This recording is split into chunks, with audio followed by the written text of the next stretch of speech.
عمومی طور پہ ہوتا یہ ہے کہ لوگ کہتے ہیں جان ہے تو جہان ہے. جان اور جہان کا فلسفہ ہم بچپن سے سنتے آئے ہیں. لوگ کہتے ہیں جائیداد چھوڑ دو، فلاں چھوڑ دو، فلاں چھوڑ دو، نظریات پر بھی کمپرومائز کر لیتے ہیں. جب جان نہیں ہے تو پھر باقی کیا؟ جان ہے تو جہان ہے. اس فلسفے کو حسین ابن علی نے بدل کے رکھ دیا کہ جان ہے تو جہان ہے.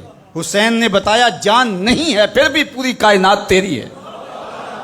لوگ یہ کہتے ہیں کہ اگر لٹ گئے تو پھر سب کچھ برباد ہوگا. حسین نے یہ فلسفہ دیا لٹ کے ہی تو آباد ہوا جاتا ہے. یزید سب کچھ بچا کے بھی نہ بچ سکا، حسین سب کچھ کٹا کے بھی زندہ و جاوید رہا. یہ فلسفہ دیا سب کچھ کٹ جائے، سر نیزے کی نوک پہ بھی چڑھ جائے، خاندان کی لاشیں بکھری پڑی ہوں اور گھوڑوں کے ٹاپوں تلے روندی جائیں، کفن بھی کھینچ لیے جائیں، خیموں کو بھی آگ لگا دی جائے، لیکن سر شہیداں پھر بھی نیزوں پہ بلند ہی رہے گا، اونچا ہی رہے گا. یہ فلسفہ حسین ابن علی نے دیا. یہ سر جھکنے کے لیے نہیں ہے، یہ سر اوپر بلند ہونے کے لیے. اور میں ایک بات کہا کرتا ہوں، لوگ سر بچانے کے لیے ہاتھ دے دیتے ہیں، ظالم کے ہاتھوں میں ہاتھ دے دیتے ہیں کہ سر بچ جائے. حسین نے ہاتھ بچانے کے لیے سر دے دیا. ہم نے بچپن سے لے کر کے لڑکپن تک اور لڑکپن سے لے کر آج تک حضرت نبی رحمت صلی اللہ علیہ وآلہ وسلم کا یہ فرمان سنا ہے، من رآ منکم منکرا فلیغیرہ بیدہ فإن لم یستطع فبلسانہ فإن لم یستطع فبقلبہ وذلک اضعف الایمان او کما قال النبی صلی اللہ علیہ وسلم. تم میں سے اگر کوئی برائی کو دیکھے تو وہ ہاتھ سے روکے، ہاتھ سے نہیں روک سکتا تو زبان سے روکے، اور زبان سے بھی نہیں روک سکتا تو کم از کم دل سے برا جانے. اور یہ سب سے کمزور ترین ایمان کا مرتبہ تھا. جو لوگ کہتے ہیں امام حسین کربلا میں کیوں گئے، میں انہیں کہتا ہوں امام حسین حضور کی گود کے پالے ہوئے تھے، کمزور ایمان والے نہیں تھے کہ دل میں ہی کڑتے رہتے اور ظلم کو اور جبر کو اور زیادتی کو اور ناانصافی کو ہاتھ اور زبان سے نہ روکتے. حضرت امام حسین کے خطبے دیکھ لیجئے، قدم قدم پہ خطبے دیے. محمد بن حنفیہ کے نام جو آپ نے وصیت نامہ لکھا، آپ نے فرمایا انی لم اخرج عاشرا ولا بطرا ولا مفسدا ولا ظالما. میں سیر سپاٹے کے لیے نہیں جا رہا اور نہ ہی میں اپنی کسی خواہش کی تکمیل کے لیے جا رہا ہوں. میرے اہداف میں، میری خواہشات کے کسی گوشے میں یہ موجود نہیں ہے کہ میں تخت و تاج حاصل کر لوں گا. انما خرجت لطلب الاصلاح فی امت جدی. میں اپنے دادا کی امت کی اصلاح کے لیے جا رہا ہوں. ارید ان آمر بالمعروف وانہی عن المنکر. میں امر بالمعروف اور نہی عن المنکر کے جذبوں سے مالا مال ہو کے میں اس سفر کو اختیار کر رہا ہوں.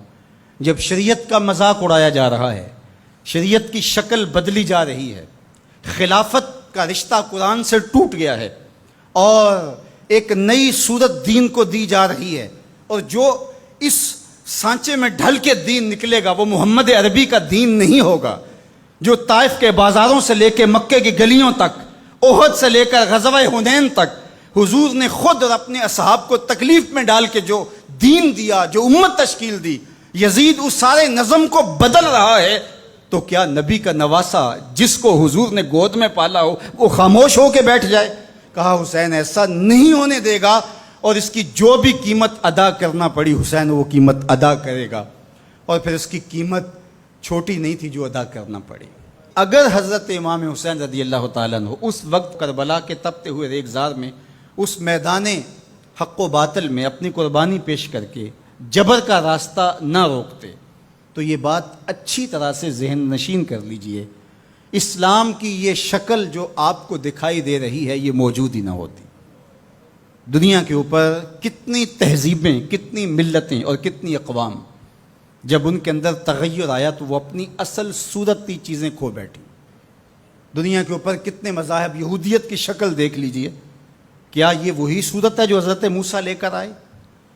عیسائیت کی شکل دیکھ لیجئے، کیا یہ وہی صورت ہے جو حضرت عیسیٰ لے کر کے آئے؟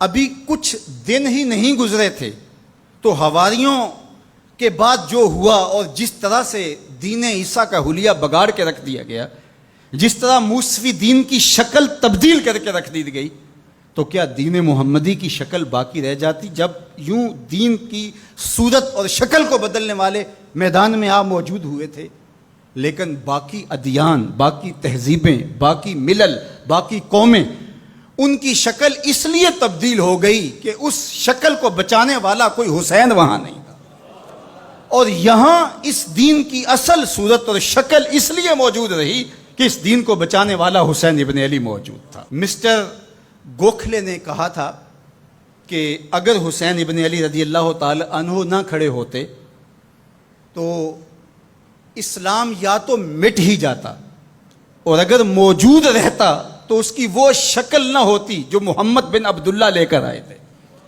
اس کی شکل وہ ہوتی جو یزید پیش کر کے جاتا۔ لیکن حسین ابن علی کی قربانی، ان کی نہضت کی وجہ سے، ان کے قیام کی وجہ سے، ان کے کھڑا ہو جانے کی وجہ سے 14 صدیاں گزرنے کے بعد آج بھی وہی اسلام ہے جو آمنہ کا لال دے کے گیا تھا۔ یہ حسین ابن علی کا کام ہے جو حسین نے کیا۔ اس لیے حضور نے ناز کیا حسین پر، کہا کہ حسین منی و انا من حسین، حسین مجھ سے ہے اور میں حسین سے ہوں۔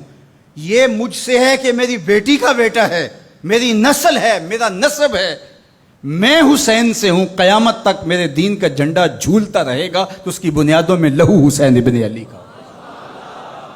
حضرت امام حسین رضی اللہ تعالی عنہ نے ایک بات کہی تھی جب بیعت کا آپ سے مطالبہ کیا گیا، تو آپ نے یہ نہیں کہا کہ میں یزید کی بیعت نہیں کرتا، بلکہ آپ کا جملہ تاریخ ساز ہے، بڑے لوگوں کا کلام بھی بڑا ہوتا ہے اور حکمت کے نور سے بھرا ہوا ہوتا ہے، قیامت تک ایک نسب العین دینا تھا۔ یہ نہیں کہا کہ حسین ابن علی یزید کی بیعت نہیں کرے گا، بلکہ کہا مثلی لا یبایع مثلہ، میرے جیسا اس جیسے کی بیعت کیسے کر سکتا ہے؟